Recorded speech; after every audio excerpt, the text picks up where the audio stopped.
Call to order the November 14, 2018 meeting of the Southborough School Committee.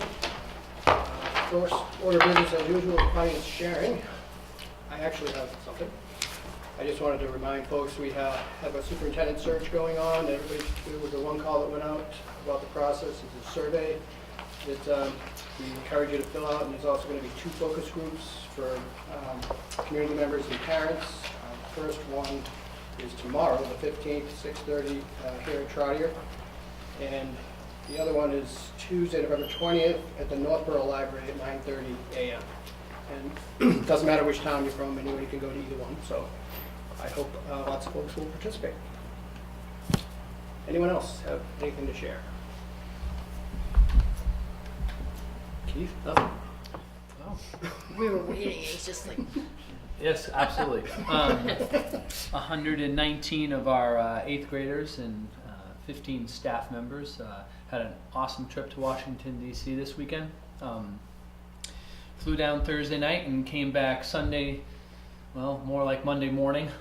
In some respects, one of the flights was delayed, and I appreciate the resiliency of those 50 students and 4 chaperones that were delayed. They handled things beautifully, but we also had the opportunity of meeting with Roger's son, Nick Challen, Major Nick Challen. We were down there, and he spoke to all of our students and then gave a guided tour of the Eisenhower Executive Office Building to a group of 13 interested 8th graders, and myself. I got to go.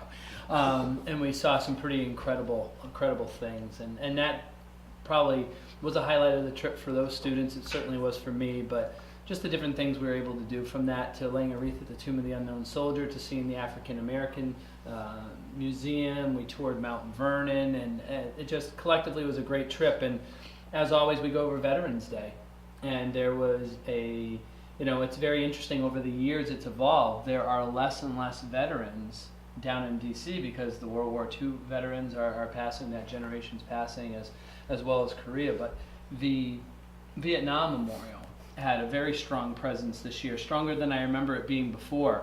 And our students went out of their way, and without even being solicited, would go up and thank people for their service if they were obviously a veteran. And one man was very overwhelmed by the whole showing of respect. So I got to give our kids credit. They did all of that on their own.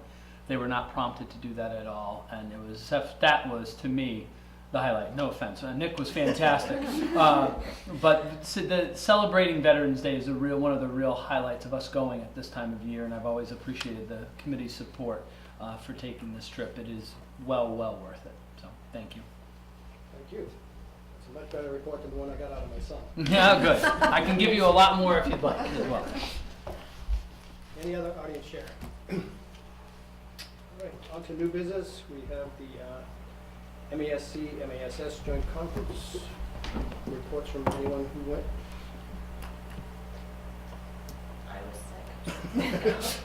We actually went down for a day, and what's really great about the conference this year, and most recently in the last couple of years, is they do put all the different sessions on their site, their website, so you can feel like you're there and participating even though you're not, so you can virtually participate. And I think this year they had more variety of work sessions than they've had before. So, in our case, we were there for a day and then drove back that evening. But I think it's worth just going through things that might be of particular interest. And what's also great about having them readily accessible is, as topics come up, we can always just, tune into them and get some different perspectives from the presenters and from MASC. It seemed well attended. We actually went down on Wednesday because Mars had a meeting, and the board met and had an opportunity to just conversations with the Mars representatives and other superintendents, which for us is always a good thing to find out who's embracing start time, school calendar challenges and those kinds of things that we all share in common, as well as how they're implementing some of the DESI regulation changes and curriculum framework changes. So it's a good time to just meet and be with other folks like school committee members or like administrators. But we came back that night, and Kathleen Polachko from the region attended, and also she came back that evening. So again, we're on the website, and you can watch them in the warmth and comfort of our homes. Thank you. That brings us to the MCAS presentation. So That would be you. I get the pleasure of presenting our annual MCAS results. And as you know, our students in grades 3 through 8 in the spring get to experience MCAS. And I have a brief presentation of aggregate results that I'll share with you and answer any questions that you have. Okay.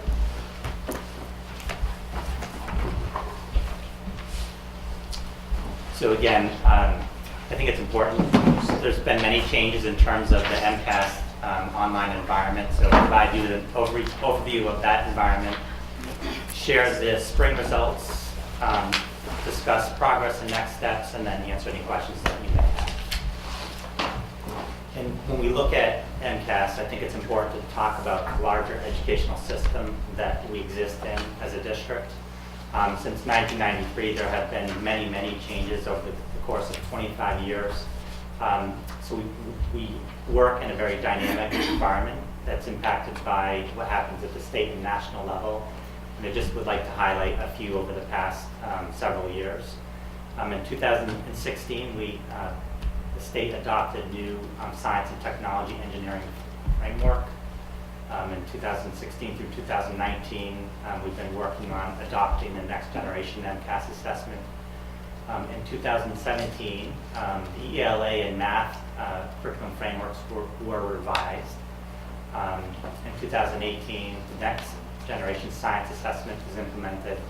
And most recently, the state adopted the 2018 history and social science framework.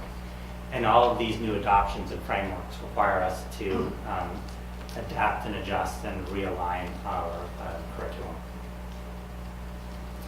And it's important also to talk about the state of Massachusetts. The state of Massachusetts continues to lead the nation in terms of achievement in the United States. Our graduation rates continue to increase. The students performing on international measures such as the PISA continue to perform as well as some of the top countries across the world. So overall, we are in a very strong educational environment, both at the national and international level. And our students are performing well on many metrics. I think it's important to talk about that although the state provides our district with curriculum frameworks that identifies what kids are supposed to know and be able to do at the end of grade level and when graduating from our school system, it's important to note that we're responsible for identifying curriculum experiences that students have to meet those expectations. And we work really hard to make sure that students leave our system being able to communicate well, collaborate, think critically, and to create. And we really focus on the higher order thinking skills of creating, evaluating, and analyzing. And the next generation MCAS assessment focuses more on those higher order thinking skills. So the data that we're getting back from the assessments, I think, is more in line with what happens on a day-to-day basis. So this was our second year of experiencing the computer-based assessment, so I thought it was important just to talk about some of the format changes. So our students continue to enjoy taking that assessment online. They talk about it being more of a dynamic environment, and actually the students, the anecdotal information that we receive from students is they prefer the online environment. Again, grades tested is 3 through 8. The content assessed is ELA, math, and science is tested in grades 5 and 8. And one of the nice features of the online assessment is that there are universal accessibility features, so all students can access highlighting, zooming, line reading, item flagging, audio, notepad, and item eliminator. So it's built into the ecosystem. In terms of the item types, they're very similar to the legacy MCAS, with the exception of there are now technology enhanced questions. The achievement metrics have changed. They're now exceeding expectations, meeting expectations, partially meeting, and not meeting. The growth metric remains the same, student growth percentile, and the testing time is untimed. And I thought it would be important to just take a minute and kind of review what the testing environment looks like. I know we reviewed this last year, but it's always important to get a sense of what kids are experiencing. So this is actually a online tool that we use as a district to help prepare students to take the online assessment. And this is exactly what it looks like for students. So students sign in with a username and password. And we'll take an English language arts. Let's take a grade 4.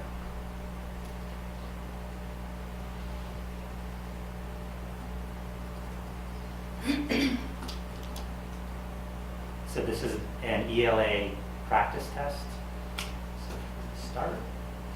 So again, it gives the students the directions. There are 17 questions. And when they start, this is the environment that they see. The nice thing about the online environment is that they can actually see all the questions in advance. They don't need to go in order. They don't want to. They can also skip questions. So if they try to answer a question and get stuck, they can bookmark it. They can come back to it and see that they bookmarked a question. It's also nice because when they end the assessment, it also tells them how many questions they've answered, so they can see if they've missed a question, which is a nice feature. So if we look at one of the questions, we'll look at 17. This is the type of question that requires students to compare and contrast two texts. So fear factors and then conquering fear. So students are asked to navigate between these two pieces of literature. And then it's asking students to explain how fear can affect people, and be sure to use information from the article and the folktale to develop the essay. So again, it's asking students to compare and contrast and use evidence from the literature to support their writing. Again, so this is a much higher order thinking task than in previous MCATs assessments.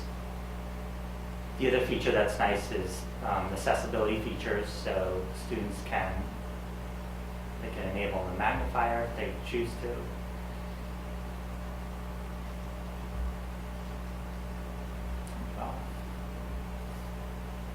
They can show a line reader mask, so again, if they want to mask text to make it easier to read for them, they can. There's also a notepad, so they can highlight and copy text and paste into the notepad. So again, these are all accessibility features and tools that are built into the ecosystem that allow students to navigate this testing environment. Students are also allowed to have a piece of paper and pencil when they're taking the test. So again, this is what a testing environment looks like for our students in terms of ELA. So when they're finished, they sign out, and it gives them a prompt, and then they complete the assessment. And our technology team does an excellent job making sure that the testing environment is set up and works seamlessly so students actually only focus on taking the test. And that work actually begins early in December in preparation for the assessment. So parents can actually access these practice tests if they want to navigate the types of questions. There's ELA and math that are accessible to parents. And again, as a district, we use these practice tests to help prepare students. The other resource that I'd quickly like to share is this online MCAS digital library. This is new this year. And this is accessible to our teachers and parents. And it allows our educators to see the types of questions that were asked of our students. So these are released questions. So we can look at a constructive response.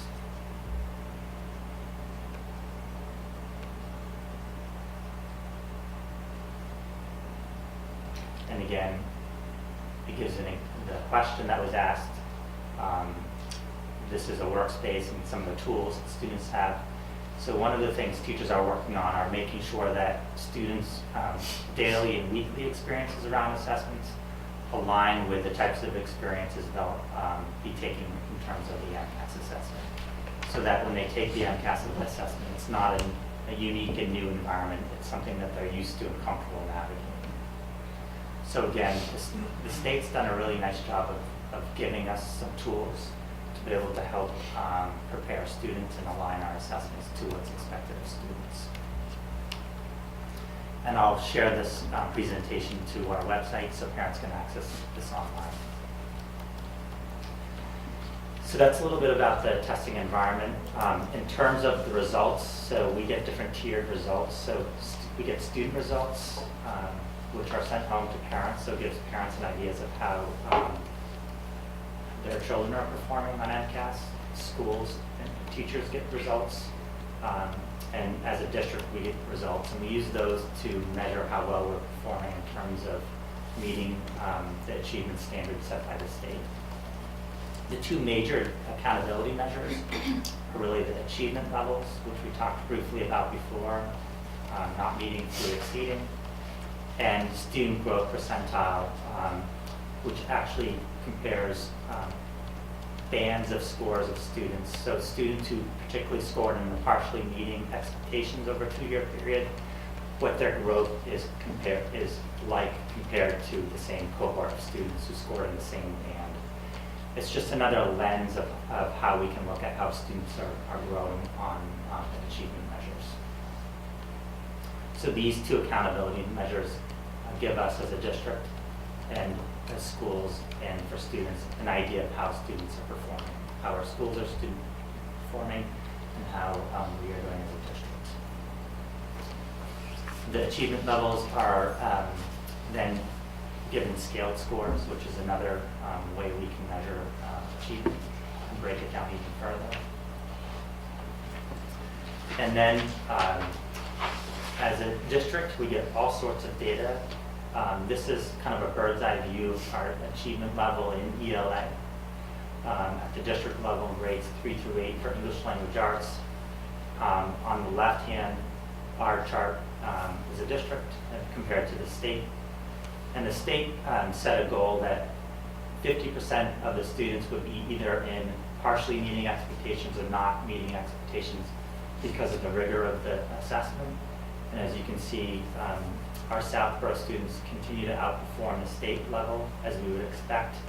We had 57% in exceeding expectations and 18% in exceeding expectations compared to the state's 9 and 42. This is again ELA 2017 data compared to 2018. So you can see in ELA we had more students perform in exceeding expectations, 57% compared to 63% in meeting expectations. And again, the goal is to shift students from right to left in terms of performance, from not meeting to exceeding expectations. This is another way to look at the data. This is when we look at student growth percentile and achievement. And really the target is to be in the upper right-hand quadrant. And our SGP for our district was 49, and our percentage of students meeting expectation and exceeding expectation was 70%. So again, the goal is to be in the upper right-hand quadrant in terms of high growth and high achievement.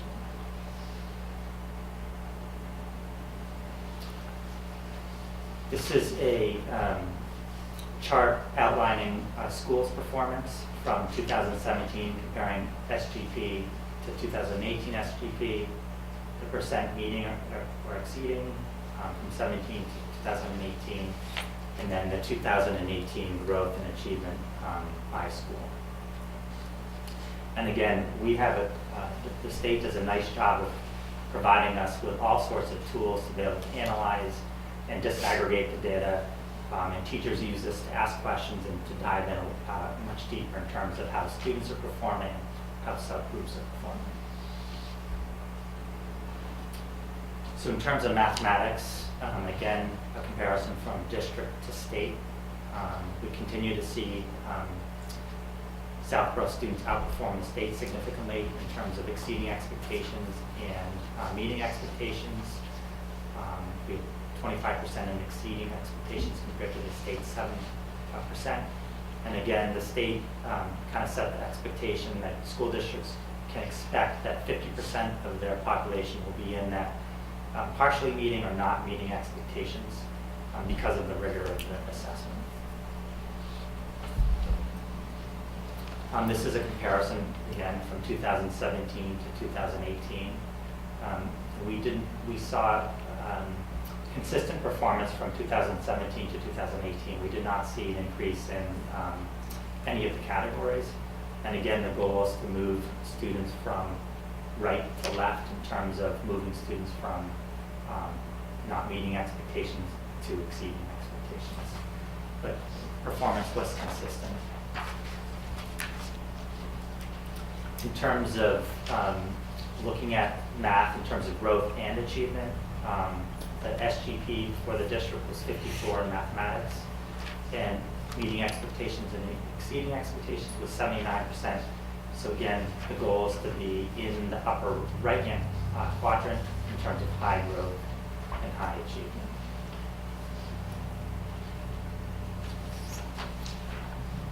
Again, this is a chart of each school's performance, and it's also important to note that SGP is only given from 4th grade on. Student growth percentile is not calculated in 3rd grade because you need 2 years of data to actually complete the calculation.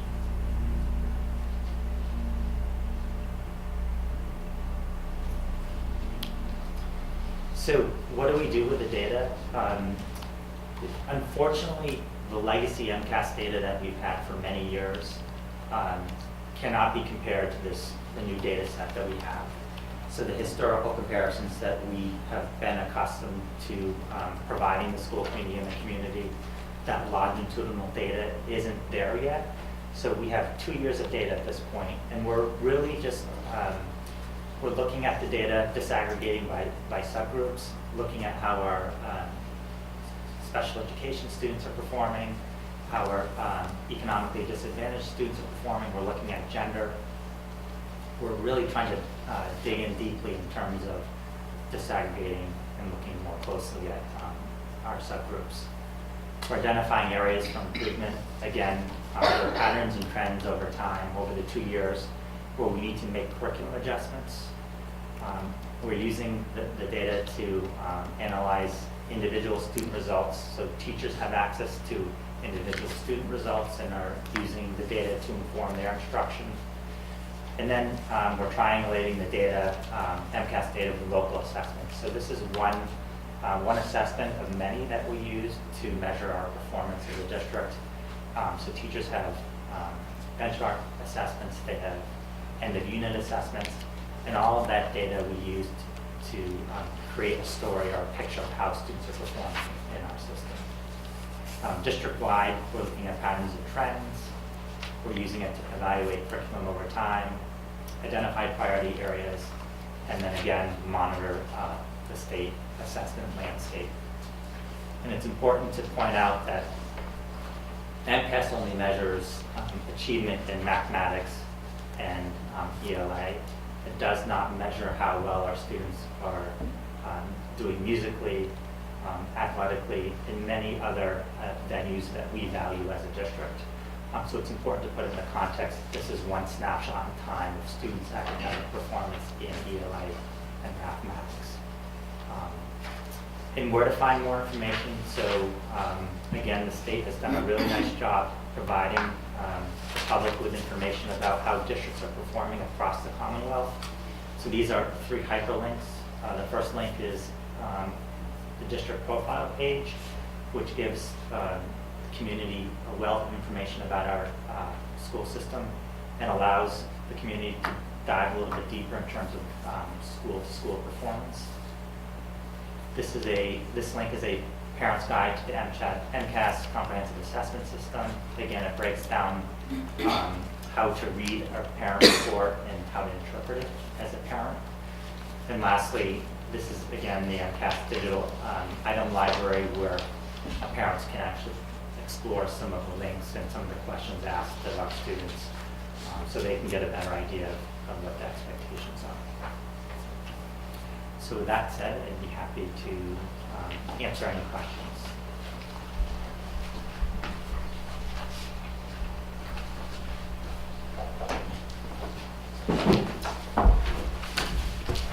I have a question. Do you mind going back to the differences between the, so is there are these statistically significant differences between 2017 and 2018? They're not. Okay. And there's interpretive materials, and they give you some guidelines around what is significant and not. Okay. These are not. So none of those differences are significant? Okay, thank you. That was my question. We're actually excited to get more historical data, longitudinal data, so we can really start looking for those patterns and we can start looking for those trends. I guess that was my question, is have you been able to identify any trends or anything that needs changing? Yeah, but I think, the principals do great work in their buildings, working with their teachers. I think the higher order thinking skills, that analyzing, applying, synthesizing information is something that really focusing in on, and also making sure that the daily and weekly assessments that our students participate in align with the types of assessments that they're expected, not on MCATs, but other important measures. So, I know you said that the difference, like in the math and the English from 2017 to 2018 isn't statistically significant, but I know like parents might look at that and say, ooh, so how do we talk to that? So I think it's a different cohort of kids, of students, so that's important to take a look at. And I think that, I think it's really the cohort analysis that we do, and that's where I would talk. It is a different group of students taking that assessment. Okay. I think it is also, if it's not statistically significant, we get, explaining it to parents that that you could get that result by chance. It doesn't actually mean that there's a decrease in score, but that mathematically that's something that could happen just randomly. But that is. Can you explain why it's not statistically significant? So, when we look at, and Jen, you probably could explain better than I can, but in terms of looking at the measures and the way they look at stats, the mean, median, and mode, and comparing the two groups and the way they compare it, they look at what change would need to be impacted in order for it to be us to look at, was it a curriculum decision that we've made that changed the data, or was it by chance? Was it just, if another group of students took this, they'd be within that range of score that you would expect them taking. So when you calculate statistical significance, you look at variation from the mean. So you could have some students who are really fluctuating a lot, and so that goes into calculating whether or not there's a difference between means. Because you might have one group where you have scores that are all over the place, and another group where they're clustered closer to the mean, and that impacts whether or not there are actually differences between that. So it's more than just the mean score. So if you look at the T-scores, Right. they look at specific calculations to get that data.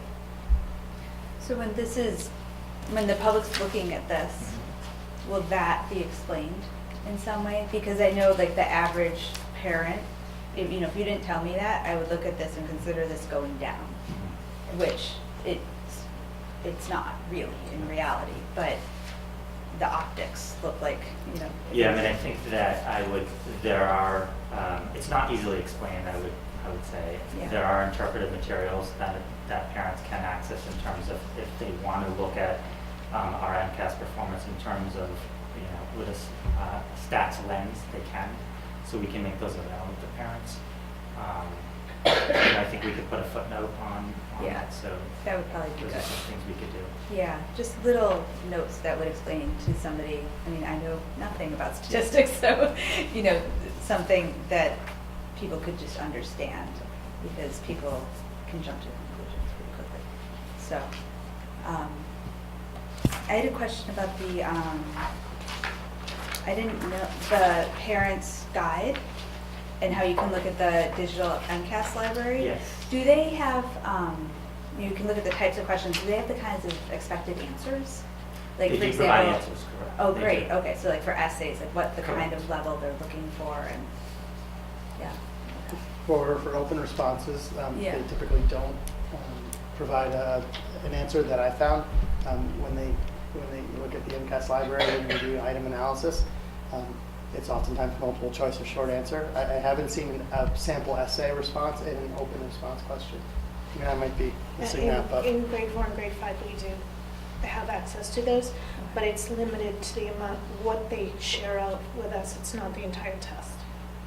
Okay, but you do have like examples of how, We, like, that question about the, there was a 4th grade level question for the essay, that was pretty sophisticated. They And, do you know, provide some exemplars Yeah. in terms of, what is a 4, 3, 2, 1, and they'll show what a 1 is, and then why that student, scored in Yeah.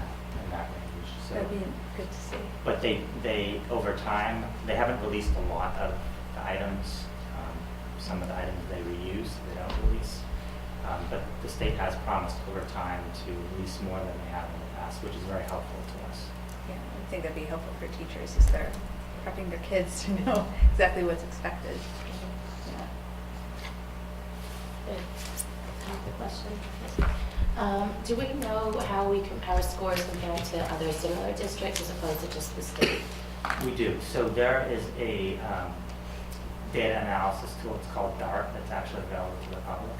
And it actually looks at many different metrics in terms of how much we finance our public education, our demographics. It actually has a comparison subgroup, and it looks at, Sudbury's in that group, Lincoln, and it actually gives us some comparison. Because of this new assessment, the last comparison we have is 2017, so they're still working on some of that data. But when we look at our performance of that subgroup of schools and districts that are similar to ours, we perform very well. I would just have to comment on the DART tool, though. It's pretty amazing. It's a very powerful resource, and most oftentimes the districts that we think we are comparable to in terms of organizational structure and financial support and academic performance are not the districts at all that are the cohort comparison group in the DART analysis. So it's really an interesting tool and just rich, resource-rich, information-rich experience. And I think it's available through the accountability tab off of the Department of Ed website. So you're saying for the DAR tool, the state decides who we should be compared to? Yeah, so they use a number of different metrics for comparison schools, and they provide us with comparisons, cohort. But we can actually compare, the DART tool also allows us to compare us to any district we choose. So it has a lot of flexibility. And where can we find that? That is on the, if you go to the school and district profiles link, Yeah. there's a tab on the far right that says DART. Okay. And that allows you to compare not only achievement data, but also financial data, staffing levels, leadership. There's a lot of different comparison data on that tool. Are the MCAS comparisons for MCAS 2.0, are they valid yet with only 2 years of data? I think, well, the window that DESE gave school districts was 3 years. So from 2016 to 2019, as a district, we decided to implement in year 1, grades 3 through 8. Other districts are taking 3 years to implement. So this actually will be the last year where all, this 2019 assessment, all districts will be taking the assessment. So we have some districts who have taken the MCAS 2.0 pencil and paper. Some districts have taken the computer-based. This year will be the first year that everyone's taken the computer-based, and we'll start getting some of those comparisons.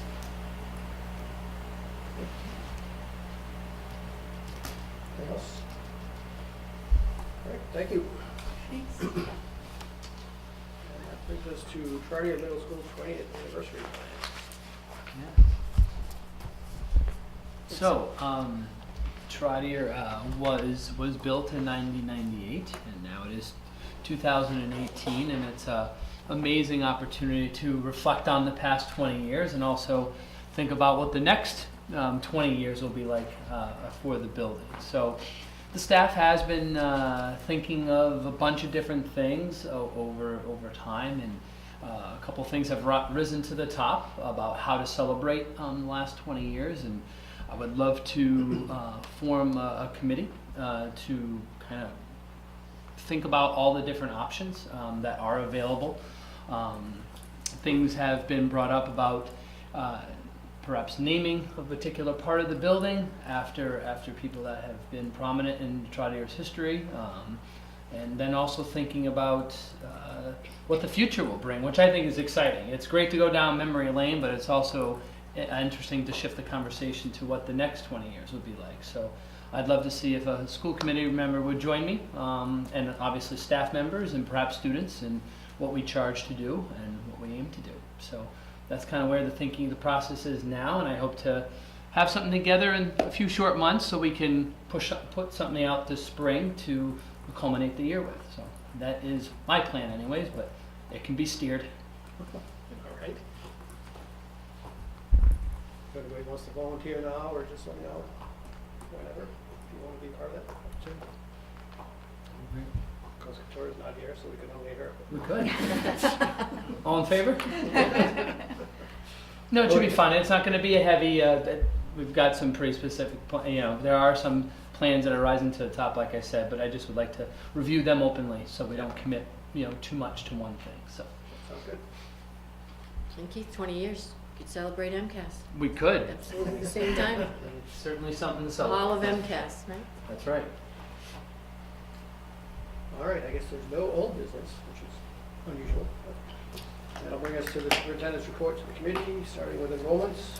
The NESDEC enrollment numbers are actually a little bit earlier than usual. We usually don't receive their projections until December, so it's perfect timing for us, given that we're a little bit ahead of our normal timeline for budgeting and discussions about FY20's budget status and enrollment status. So what's interesting is we in Southborough really track more closely to NESDEC projections than perhaps some other districts, and so when they're always spot on in the current year we're on, because they take our October 1 numbers, and so from there we're not sure wherever they go. But in this case, when we look at our projections for next year, NESDEC has us at about 1188, and we are projecting with current enrollments around 1157. So we're very close, and of course it's always what our kindergarten numbers look like for our newest and youngest members joining our school district. So we do use this, and where we actually use the NESDEC numbers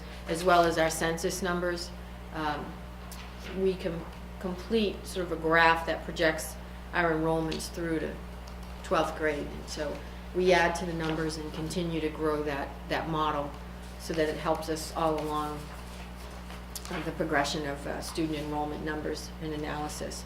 So again,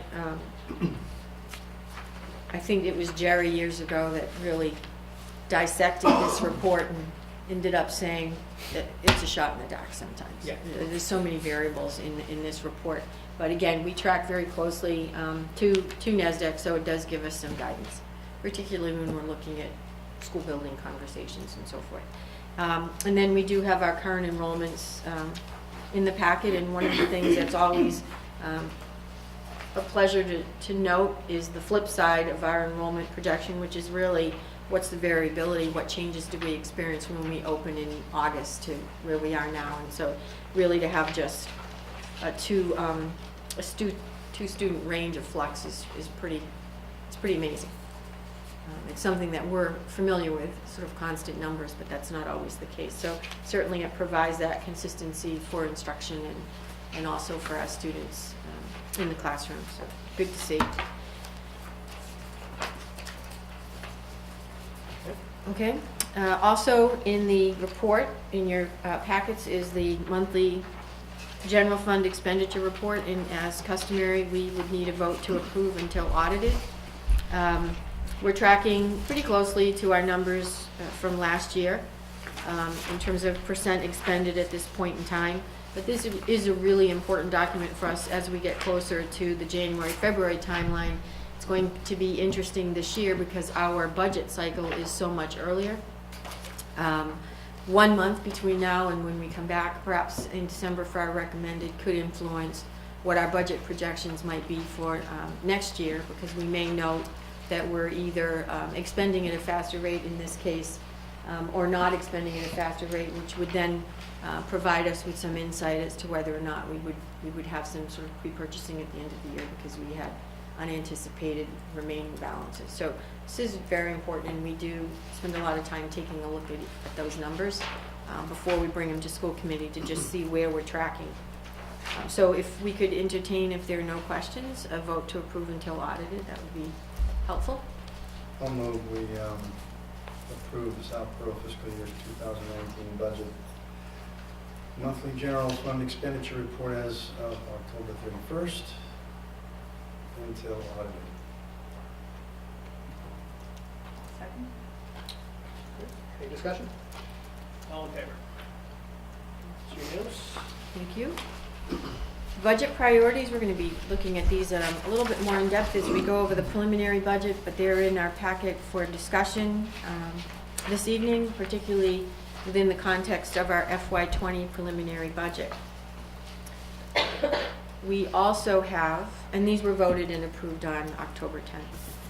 We also have the capital plan. There's a couple notations that we've added to this plan. When we first looked at this early in October, we had mentioned that we were in the process of inviting in sort of a project manager, a roofing expert, to take a look at Trottier, Finn, and Neary's roofs.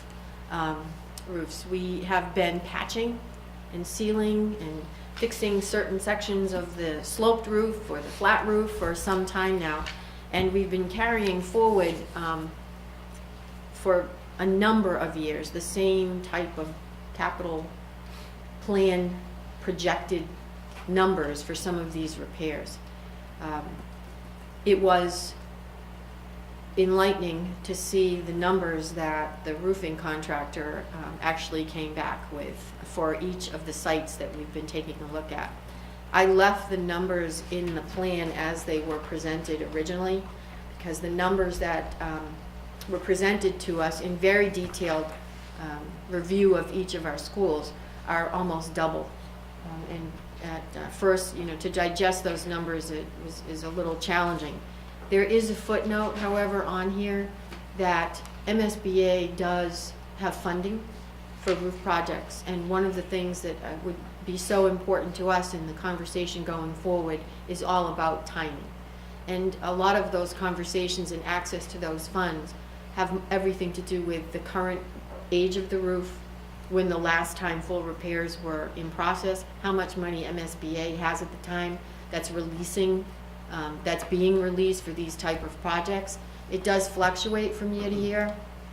For example, boilers, we've been talking about Finn and the boiler. I think that's the only oil boiler, furnace that we have in the district right at this time.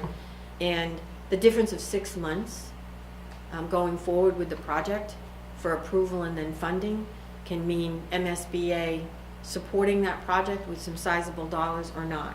So we want to make sure that whatever conversations we're having, we're very much having them with MSBA. So at this point, I do know that financial advisory is going to be wanting to have this very same conversation with us. And for each roof, there are multiple options, not only in terms of years of life, a 20-year roof, a 40-year roof, but also how much of a roof we want to repair. From the reports, there's no question that our roofs need to be replaced. And some of the pictures were pretty telling. So the next step for us is to get all that valuable information from MSBA, so that when we sit down with financial advisory and are moving forward with a $1.6 million number, if we were to fully repair and replace Neary roof, or, you know, a $1.2 million for some of the other buildings, we have that ready information to say, if we wait 2 more years, if we could patch it for 2 more years, then access to those fundings, the funds are available to us. And sometimes that's all it is what is the age of your roof now, and also submitting a letter of interest, because usually there's a fairly extensive process. So if we're looking for the funding from MSBA a year out or 2 years out, we want to be participating in that discussion and filling out that paperwork now, which is really a letter of intent or interest. So there's a lot of conversations that we need to have pretty quickly with MSBA. The reports just really came back within the last couple weeks, and we had probably a 2-hour meeting, 2.5-hour meeting with the budget subcommittee yesterday, where we had reviewed all of this information. So by the time we meet again in December, I'm hoping that we have at least some of that information from them, and could even perhaps be starting the process. There's always, I know, Paul, I'm going to say this out loud, but there's always the discussion of solar and bundling the solar project with an RFP, which includes replacement of the roof. When we were moving at a faster pace with Ty and Bond, company that actually did our assessment, our feasibility assessment for our potential for solar gains, whether it was a canopy or a rooftop mount, the norm was to bundle it together in an RFP, so that if they wanted our landscape, our roof landscape or canopy, part of that included replacing our roof. So that possibility still exists as well, and we need to sort of start recharging that discussion. So we have some possibilities of funding. We just need to do a little bit more, dig a little bit more deeply into what that looks like now that we have target numbers and we have some good data to share with MSBA. So this is a draft. We do need to have some sort of capital plan to center on, so that as we go forward to financial advisory, we have a plan in place with these caveats. I added a footnote, and so this will be a very much a part of our conversation with them.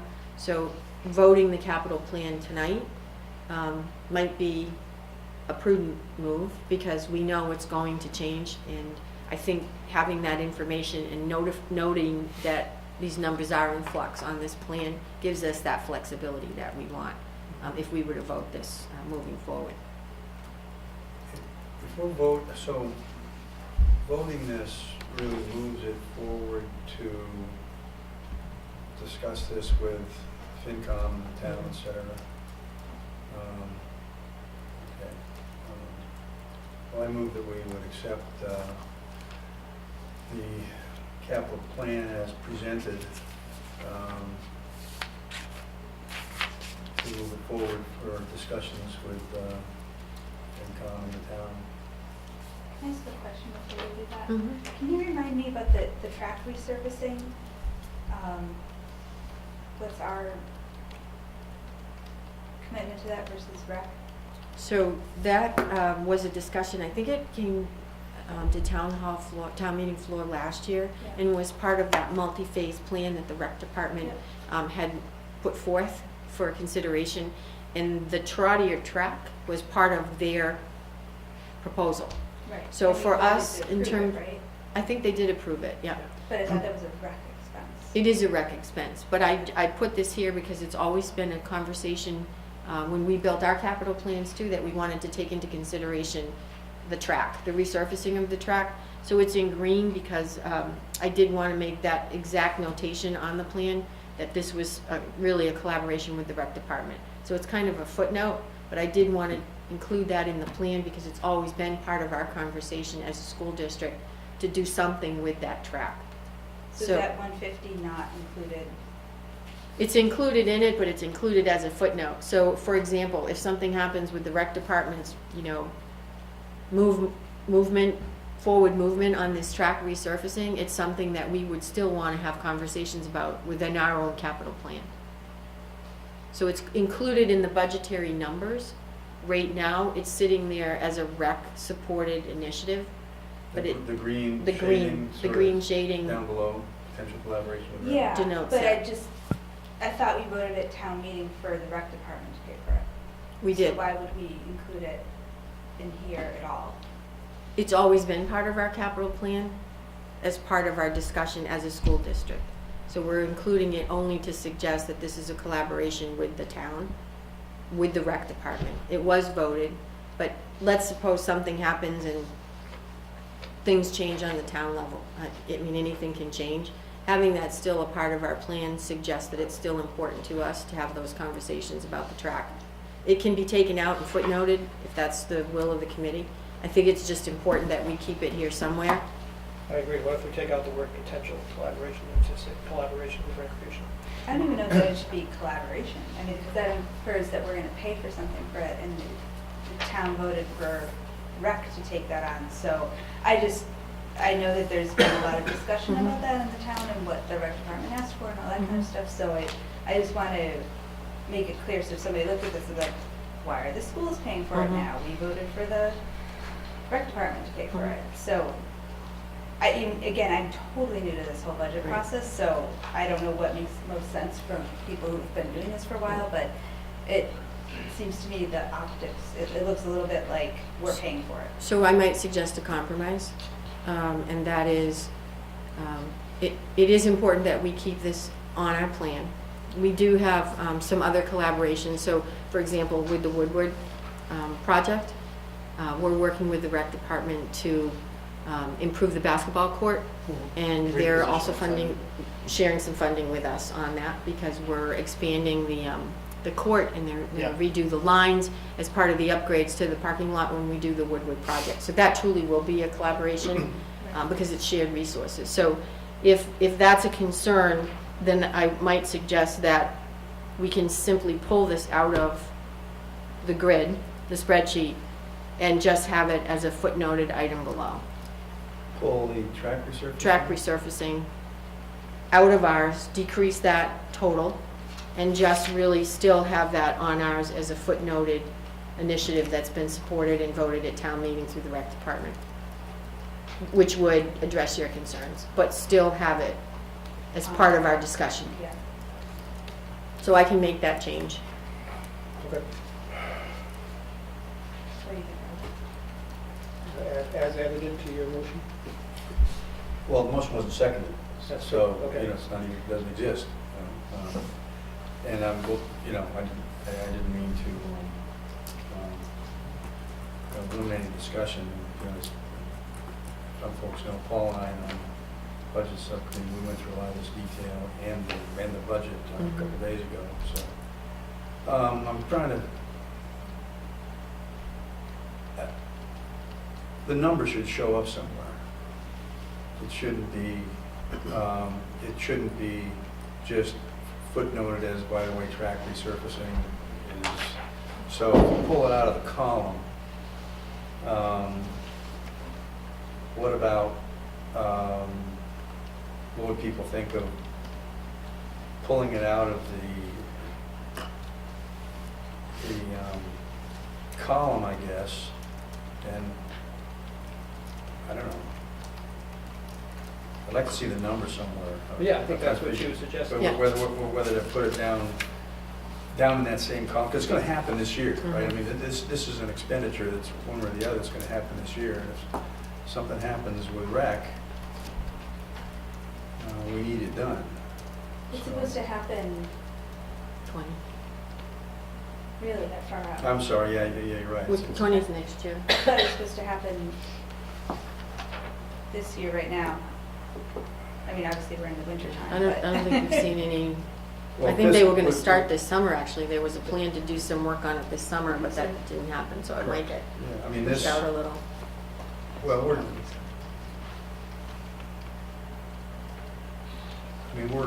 into fiscal year 20, so that's where it is. Right. As long as the number's somewhere, Yeah, I mean, if we just- I'm fine, but I think the number's somewhere identified as, this is something that's important to the schools, and however we describe it, I've been trying to figure out what to say about it. I think you just say approved by town meeting and whatever year that was. Yeah. I mean, I think if we just You know, instead of- eliminate that line where it is, where it says Trottier capital total, we could decrease that by the same amount, which Yep. would then decrease our total capital expenditures. But underneath that line where there's some added language, we could almost just duplicate the line with a notation that this is currently funded, approved and funded through the Yeah. through You know what? the rec. Because that's the only green thing on the Mhm. entire basic spreadsheet, you could actually put it, you could replace that green line or that green space down there and Mhm. actually, Put it there. put it there, and put the number there. The description, track resurfacing, the number, and what do you want to say about it? That currently this is a rec, Funded by rec, approved by funded town meeting. Yeah, currently. should be in that number. Yeah, currently per town meeting, this is a rec expenditure. Yeah, So I might suggest that I just merge the cells the same way the other Right. footnote is, and then just include that in there, that it's currently funded and Looks voted nicer and to not approved by have- town. And then I'll ungreen it, because that just Right, confuses well, that's it. the only green, yeah, it's the only green in the spreadsheet. That's the so- only thing that has funding, that's why it's green. Word. There's some money there. but it's not out of our budget, so it would make me feel better to not have $150,000 marked as something we have to pay. So with that amendment, I can certainly do that. In case there's a meeting between now and the next time we meet, it might be helpful, I mean, I can make this amendment tomorrow and just authorize Yeah, the I think you just need a document. motion to accept it as Yeah. amended. So I'm going to try again. It's not as amended because there was no motion, it wasn't seconded, so why don't I try to make another motion That's even better. to approve the capital facilities plan as with the change agreed upon related to the track resurfacing for Trottier. Okay. Second. Motion by Roger, seconded by Jessica. Any more discussion? All in favor? It's unanimous. Good suggestion. So I would give a good example of a collaboration, and this is with the town, because we have made progress on the Deary footpath. And that was a shared expenditure with the school through our facilities rental account.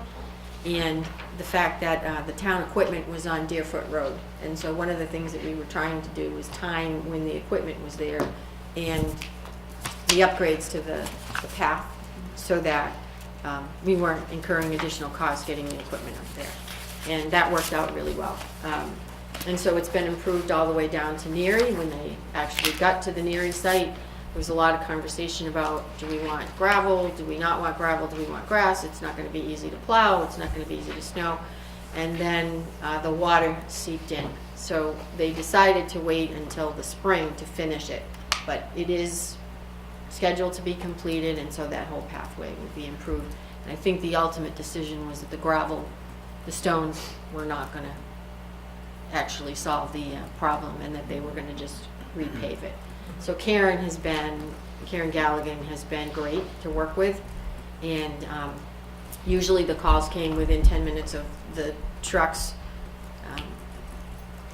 being right near the path, but we ended up working this out, and Brian Fantoni, again, did a great job at the last minute trying to, meet with the town folks and take a look at the improvements that needed to be done. And I also want to give Brian a nod, because it was his initiative and outreach that really helped us get new numbers, and did that in a very short period of time, because we've been carrying these for at least 8 years.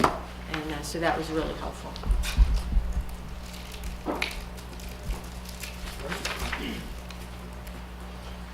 And the budget calendar is interesting, because for the most part, there is no April and May. There's no April and May in our budget calendar. We have one, but on March 23rd, we should have a new budget for FY20. So unlike April, where we were waiting for the budget to be approved, we should be all set by the end of March. And that's going to back up a lot of our discussions, or put us on a rigorous path for our public hearing. And what was interesting is as we were preparing the PowerPoint for tonight, the date of our preliminary budget last year was January 14th. So that's how much sooner we are in the budget process.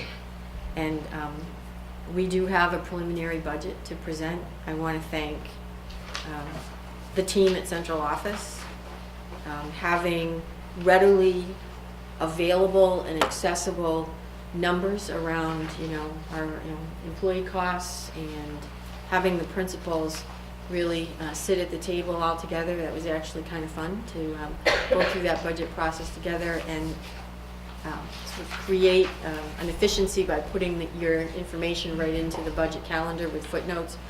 Really expedited the process, and it was, I don't want to say fun, but it was a little fun. And so we're happy with the numbers that we have. We are well within the target range that was recommended for consideration by the schools and working closely with the town.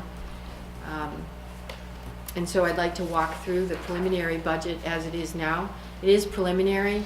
I don't imagine there's going to be significant changes between now and December. But Paul, I think we agreed that that wait time is appropriate wait time. Should anyone have any questions about the budget from our presentation this evening to the recommended budget vote in December, because we will want to vote that at our December meeting. So I'll just walk through the PowerPoint slide, and again, a lot of great work in a very focused amount of time has gone into prepare this budget in a short period of time to meet the demands of the town. So I'm going to move over this. Move this back again.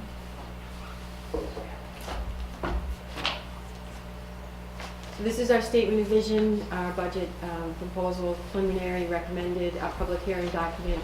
All include our statement of vision and mission, which helps ground our work throughout the budgeting process. And we do refer to this frequently because the budget simply does provide the numeric support for everything that we do each and every day in all of our schools and throughout the district to bring highest quality teaching and learning experience to our students. So having this to reflect on is important. What is equally important is something that I think we take for granted in the district, but when you talk with the other communities who are in the budget process, they always say the same thing. Oh, we wish we had priorities. Because as we go through the conversation and have to make, as we prepare the budget and have to make some challenging decisions about, okay, what are we suggesting is important to us in this next budget cycle, and having to make decisions about what to fund when resources may not be as plentiful, we often come back to our budget priorities. And I, again, want to point to the fourth budget priority, which was to continue to transition to a kindergarten model, tuition-free, because we've come back to that as we've gone through the budget process these last several years. And when we embraced this as a budget priority, it was an all-in decision by the school committee and certainly the administrators, because there's always things we would like to purchase in our schools. We always look for that growth factor in the work that we do, not just around facilities, but certainly around curriculum and providing instructional materials. So at times when we would like to have some of those facility upgrades and there were limited dollars available, it was important to revisit these as we've gone through the process. And we're out. I'll cut it out. I should not take that time between slides. And is this the Mac versus IBM? That's kind of thing. It's user error.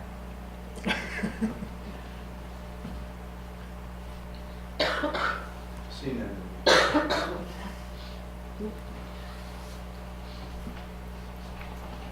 It's not mirroring.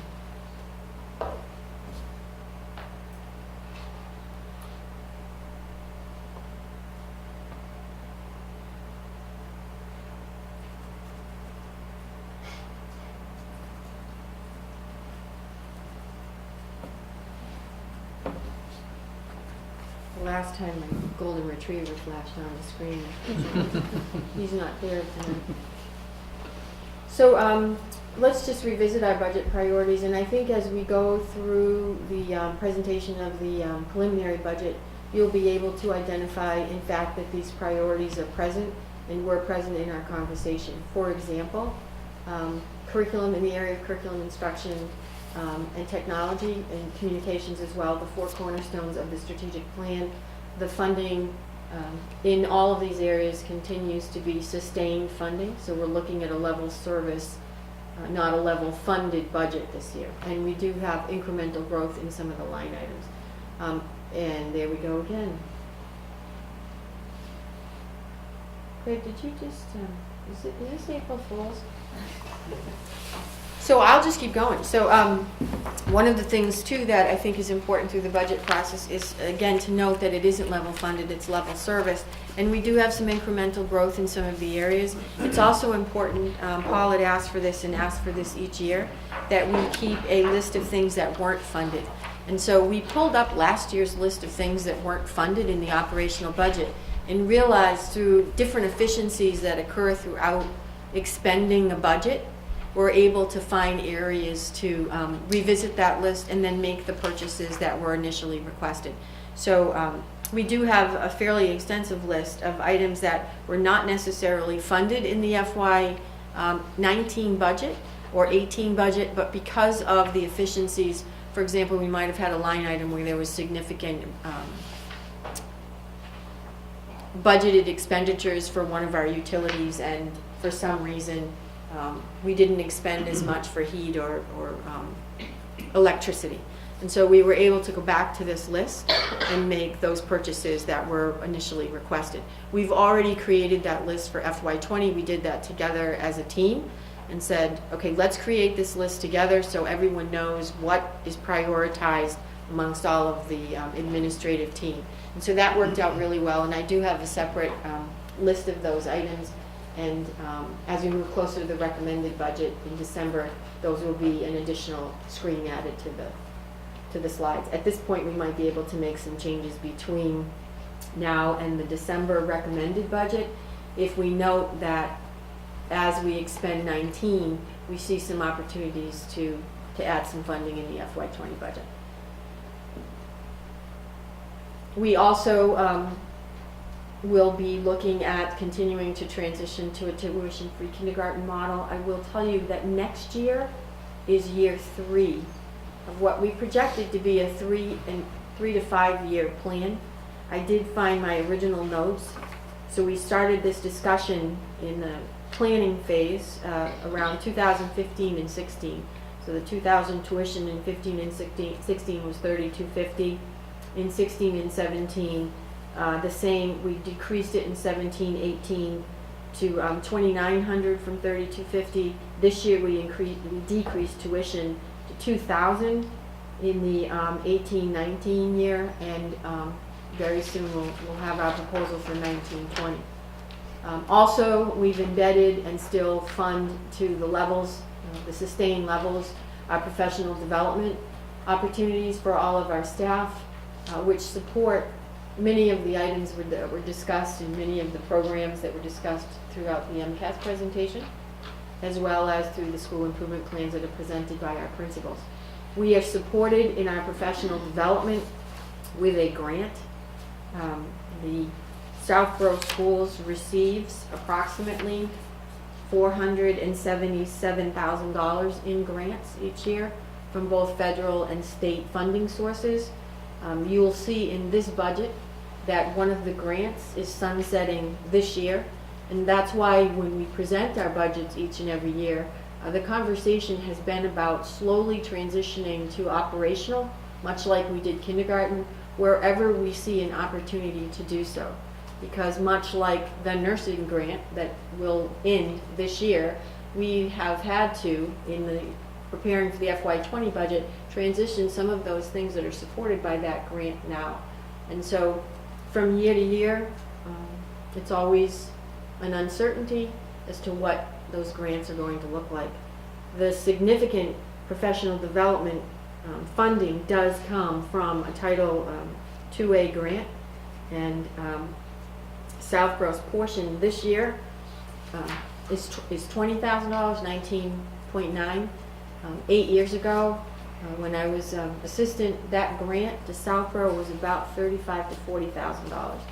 So just in 8 years, it's decreased almost by 50%. We certainly hope the trend reverses itself, but we'll find out when they reauthorize the grants in the summer, which is again too late to do anything with the budgeting process. So here is the budget calendar. It was about 2 pages, I think, last year, and now we're down to a March 23rd date. We have moved fairly quickly along with the preliminary budget. We will be providing a recommended budget for vote in December. I anticipate receiving a call from Financial Advisory any day now. We did meet with our 2 town managers today for a couple hours, and as of yet, there are no date certain that have been set. And then in January and March, our public hearing will be in February, which typically is the month we vote the recommended budget. And then town meeting on March 23rd. So this year's budget is based on some assumptions. As I said, I suggested earlier, this budget reflects a level services budget with incremental contractual increases. The contractual increase, we are in year 2 of a 3-year contract, and again, the COLA is the 2% factored into this. However, our teachers do continue to move vertically and horizontally on the salary scale based on education and years of service. The budget that you have before you this evening is developed based on an assumption that staffing levels reflect student enrollments and remain constant. If you look at our enrollment numbers, we're pretty sustained at each grade level, fairly consistent across the grades and certainly from grade to grade. So we're not projecting any staffing decreases because they do support the enrollments that we have that we're projecting next year and are well within our class size ranges. This assumes an assumption of maintaining current programming at all levels, the continued support of professional development, which helps support the work that we do around teaching and learning. One of the things that is a pleasure to review is our consistent plan for technology purchasing and providing a maintenance or replacement of equipment and hardware and software that need to be upgraded. We've done so over the years, and so today, as last year, we have a full one-to-one mobile device, good, active, current mobile devices at grades 3 through 8, and a 2-to-1 ratio by choice, although we probably could be close to 1-to-1 at the K2 level. Again, we continue to look at expanding our readiness for 21st century classrooms. The principals have a lot of requests for projectors that will enhance that experience for the students in their classroom. And we're supported with infrastructure upgrades in this budget. We're not anticipating a significant increase in technology, but we've had a continued sustained funding source, which has allowed us to maintain that cycle of renewal and purchase new purchases. And as you could see from the computer-based MCATs testing environment, having that rich and ready experience for our students is really important for the testing, the success in the testing process. We have, last year we were able to realize a significant safe school readiness enhancement, and that was the replacement of all of our phone systems in our schools. So enhancing and enriching our ability to communicate with one another, both inside the campus and outside the campus, was a tremendous upgrade. This year, there is a plan to upgrade our cameras, in fact, install cameras in all of our schools. And that will be a shared expenditure with operational budget and revolving account. And that, again, another significant upgrade. I mentioned some transitioning costs from grant funded to operational budget. We have an increased need to transition substitute costs for our nurses onto the operational budget. That was a significant and pretty much a key funding source through the grant, which is now sunsetted. So that needs to be incorporated into the operational budget. And we have a key position in special education, which now is funded through 94-142, which is a special ed federal grant, and that grant continues to be in flux in terms of what those numbers are. So that's a key position, and so we're moving her district percentage of her salary, which is 30% for Southborough, onto the operational budget. We did have one retirement this year, and we were able to absorb some of the costs for that, as well as our kindergarten transitioning model onto operational by offsetting it with those savings from a retirement. We continue to use and utilize well our rental income. We will be expending a significant amount of that income, which we had projected, which is still sitting in our facilities rental for the upgrades at Woodward School. We know that that will be done in June. And we're also looking to access some of that income for the installation of the cameras in our schools.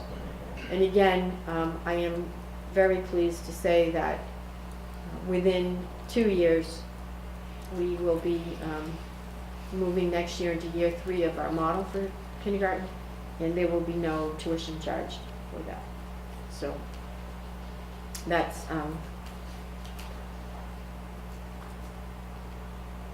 of great success. And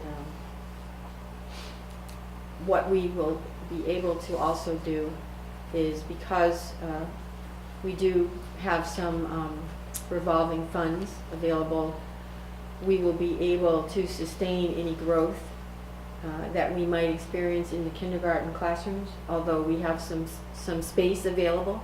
With 7 teachers and 20 being the max, we can really support 140 kindergarten students in those 7 sections. And right now, we're not at capacity, so we still have the capacity to grow without expanding staffing at that level. And we also have the capacity to add additional supports if need be. One of the strategies that we wanted to make sure was in place as we did this transitioning process was to provide some reassurance that we would certainly not be charging tuition, but that we would also then not be charging tuition again, because we hadn't built any sustainability features into the transition model. And so we have, not only because of capacity for growth for class sizes, but also because we have access still to some revolving funds for that purpose. So very exciting. Some good news. We have good and bad. We have limited budgetary offsets due to retirements. Just no one's retiring. And that will be the case probably for the next 3 to 5 years. We're in that happy place where our teachers are ranging from 15 to 25 years of service. And so we're going to experience that pressure on the operational budget for the next couple of years. That's always provided us with some offsets when we wanted to grow the budget in some areas, because we were able to look at those as cost savings. This year we had one. Again, contractual obligations, next year is the last year of the current contract. We did eliminate the nurses grant, so that shifted $25,000 onto operational. We did shift that key positional cost from grant to budget for a district salary in the area of special education. The next one is very exciting. We did expand our preschool offerings. Clayton and Marie and Jen Henrys and district staff really took a look at our preschool models, and we were able to offer 2 models with a change in tuition costs, and restructured such that our tuition supported more of our programming. And because of that, should we need aid, additional resources, Rhoda's talking about the increased need for tutoring and English language support staff at the preschool level, so they can be well adjusted as they move through our system. And so we're looking at maybe expanding that and adding some supports in the area of EL. Rhoda, we had how many languages in preschool? 16 languages in preschool. And we're looking at Arabic as a tutor. But because of the tuition structure, we will be able to support that without going to the operational budget. Circuit breaker reimbursement, 72%. That is the current, it was last year's percent. It was sort of the last payment that we saw that change go from 68 to 72. And the one thing that's wonderful about circuit breaker is we don't spend the funds that we're getting in this year. We're spending what we got in last year. So when we do our budgeting process, we know that that money is available to us. It's a huge assurance that our budget for special education is supported by the funds that we have received in. And I would also give a nod to special education and all of our teachers and administrators. We're seeing, which could change tomorrow, but we have seen in this budget a decrease in our costs for special education. And so it's because of the great programming that we have in our district and the committed and dedicated staff working with these, with all of our students. And also Marie and her team, her assistant special ed directors, are all about the district and working hard to support our students and still increase or decrease our costs. So we thank you. We had a decrease, as I said, in out-of-district tuitions, so our special education line item actually shows a decrease for FY20. And again, using those facility rentals to invest in those capital expenditures like the communication system that didn't require us to go to the town either through the operational budget or for a warrant article. Having said all of that, our preliminary budget is $21,052,813. Preliminary increase over FY19 at $646,827. Interesting, I shared with you, I think in the handout, a 20-year analysis of our increases, and last year's, without even going to that chart, was 3.16. So we're definitely in the target range. But also an interesting little fact is that of that 3.17, 2.85 is really contractual increases. So that's something that we have very little flexibility with, because we do want to maintain our high quality staff and our staffing to support enrollments. So that is the preliminary budget. There have been preliminary conversations with the town. They are obviously concerned about where we are with the school budget, because we are the biggest budget that the town has. And they are pleased with our work. Did the town give you a number that they're looking for? They're still, they give us a range, and we're definitely in the range at this point. It could decrease, but that's a number that actually supports what we feel we need to move into FY20. Again, we are very efficient this year with expending our 19 budget. And there's some assumptions that we may be able to roll over circuit breaker to give us some additional assurances for next year. Circuit breaker is one area where you can, and special ed is one area where you can prepay tuitions should you have any funds left in your budget. In fact, some districts are purposely setting up special education, special funding to support that. We are able to look ahead and suggest that, for example, if we had budgeted for a student that was going to be in district and then, or out of district and stayed in our district, which happens, then we're able to use those sort of to pre-buy expenses, which gives us insurance that the FY20 budget is even more solid based on special education. And we can roll that over for a year. Any questions?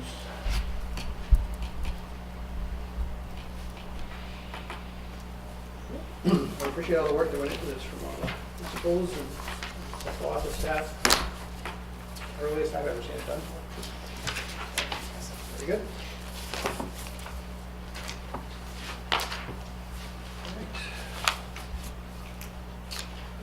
All right. Educational policy, none at this time. Policy development, we have some first readings. So the policy subcommittee will be meeting after our Thanksgiving break. These three policies are policies that we hope to have approved at the combined meeting. So we wanted to get these in the packet for you tonight. And these will be discussed further by the Southborough Policy Subcommittee meeting after the Thanksgiving break, a date to be determined. So if you have any feedback, you can send it to Jessica or Trottier. Okay. Personnel items. Personnel report. In your packet? Exactly.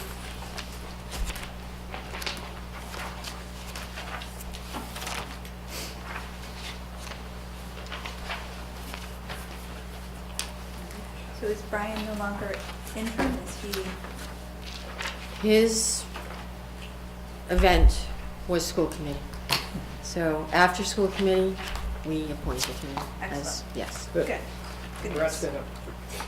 If he seemed a little nervous that evening, it was, Brian, you gotta get through school committee before we remove the interim position. You did great. Yes. That's great. All right, communications, none, yes. Action on minutes from the open meeting of October 10th.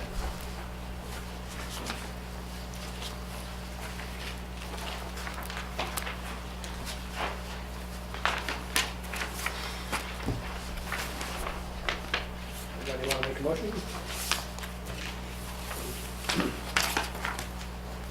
I'll move we accept the Southborough School Committee minutes from Wednesday, October 10th, 2018. An open meeting as written.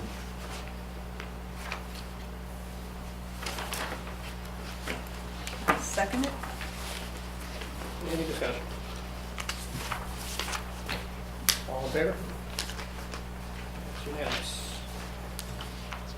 Bills and payroll, let's see, we have some. Mhm. Agenda items for next month, we have the budget again. Anything else?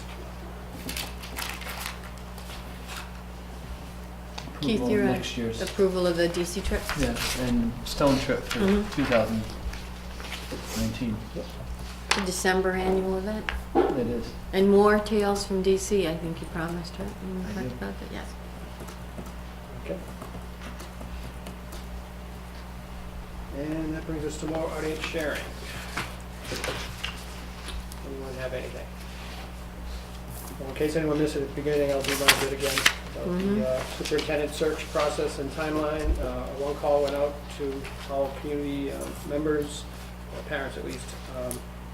There's a survey out there. You can find a link on our website. I think it's on the town website as well, in the library and elsewhere. So we encourage you to take the survey, tell us what you're looking for in the next superintendent. And there's also going to be 2 community forums for parents and community members. The first one is Thursday the 15th, tomorrow, 6:30 here at Trottier, and another on Tuesday the 20th at 9:30 a.m. at the Northborough Library. Anyone is welcome to attend either of those. Any other sharing? Do I hear a motion to adjourn? Happy Thanksgiving to Happy everyone. Thanksgiving. To adjourn? Second. All in favor? We are adjourned.